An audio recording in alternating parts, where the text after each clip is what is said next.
Riding মরুর পথে একলা পথিক সৌদি আরব ভ্রমণের গল্প।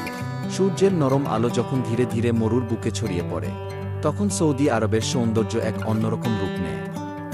চারপাশে নিঃশব্দ পাহাড়, বালুর ঢেউ আর দূরে ছোট ছোট বসতি, সব মিলিয়ে যেন এক শান্ত নির্জন পৃথিবী। এই যাত্রা শুধু একটা ভ্রমণ নয়, বরং নিজের সাথে কিছুটা সময় কাটানোর এক সুযোগ। গাছের ছায়ায় বসে দূরের পাহাড়ের দিকে তাকিয়ে থাকতে থাকতে মনে হয় জীবনটা কতটা সহজ হতে পারত যদি আমরা একটু থামতে শিখতাম। শহরের ব্যস্ততা, শব্দ আর চাপের বাইরে এই নির্জনতা এক অদ্ভুত শান্তি এনে দেয় মনে। সৌদি আরব শুধু মরুভূমির দেশ নয়, এটা অনুভূতির একটা জায়গা। এখানে প্রতিটা পথ, প্রতিটা দৃশ্য যেন একটা গল্প বলে, কখনো নিঃসঙ্গতার, কখনো শান্তির, আবার কখনো নিজের সাথে নতুন করে পরিচিত হওয়া। এই ভ্রমণে আমি শুধু নতুন জায়গা দেখিনি, বরং নিজেকেও নতুনভাবে খুঁজে পেয়েছি।